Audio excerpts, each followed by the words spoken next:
So bali papasok po ako dito sa bahay at papunta po ako sa aking mga alagang aso, mga kabayan.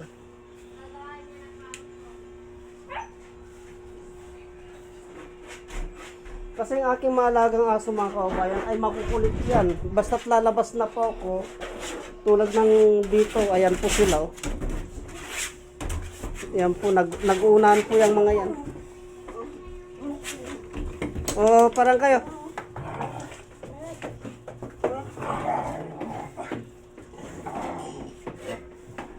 Bali ganyan po ugali ng mga alaga ko, mga kabayan.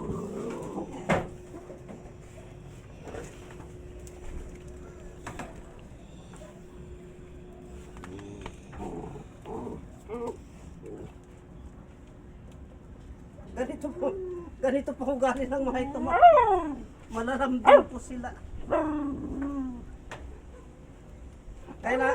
Kailangan po kakargain ko po isa-isa ito kasi kung di ko kakargain isa-isa, magrarambulan po ito. Ayan, nag-away na.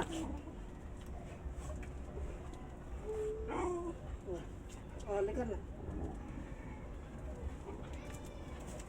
O, tama na. Likan. Ganyan po. Pag hindi ko po kinarga yung mga yan, mga kaubayan, ay magrarambulan po.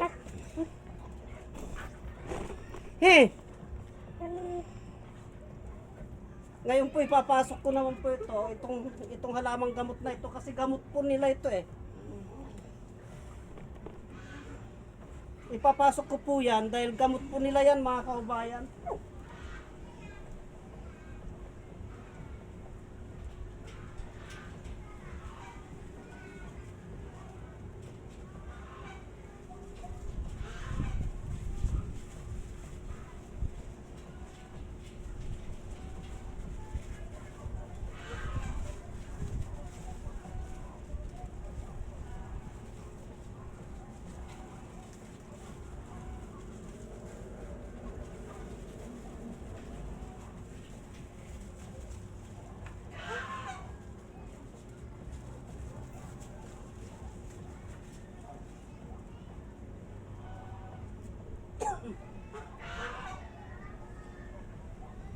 Yan po, unti-unti ko po ipinapasok yung mga yan, mga kaubayan kasi pinakagamot po nila yan.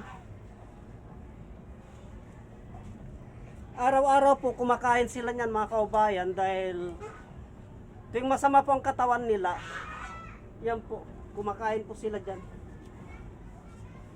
Ito po ang pinakamabait kong alaga. Malambing po ito. Hindi po tulad ng mga ito, salbahe.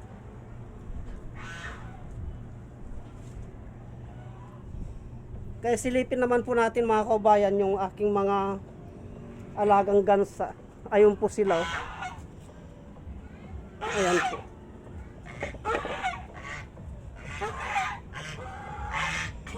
Kaya lang po tapos na po silang kumain. Pero nangingi pa rin po sila ng pagkain. Kaya lang pag bubusugin ko pong maigi yan, na-stroke po kasi yung gansa eh. Dahil ilan na yung gansa ko na pag nasusobran po ng pagkain, nakikita ko na lang po naninigas siya. Kaya mamayang hapon ko naman po siguro pakainin yan.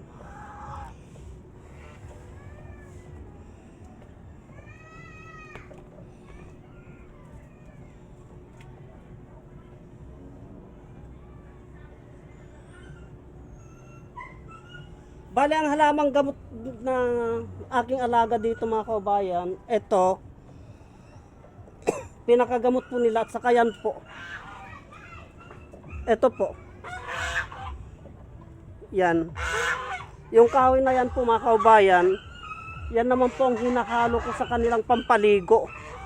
Na kung tawagin namin yan ay apatot, noni. Ayan po. Yang kahoy na yan.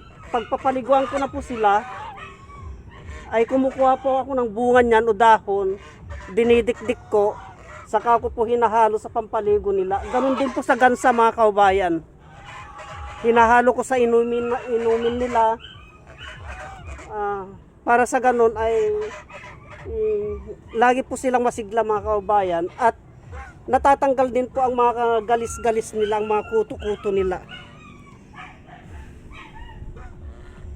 So, yan po ganyan po ang aking mga alaga tuwing umaga mga kaubayan. Basta't lumabas po ako dito, pag lumabas po ako dito, nandito po silang lahat. Pero pag pumasok na po ako dito mga kaubayan, ay mag-unahan po yung mga yan, ayun, papasok na din po sila. Yan. Ayan, nagsisipasok na po sila. Hindi na po sila lalabas niyan. Kahit anong gawin mong pampalabas, ay hindi na po sila lalabas. Lalabas po lamang sila pag ako po ay lalabas ulit, doon po lamang sila lalabas. Pero pag ganyan pumasok na po ako, hindi na po sila lalabas dito sa labas dito, hindi na po. Mga kaubayan, ganyan pong ugali ng aking mga alagang aso. Kaya hanggang dito na lamang po ang videos na ito at marami pong salamat.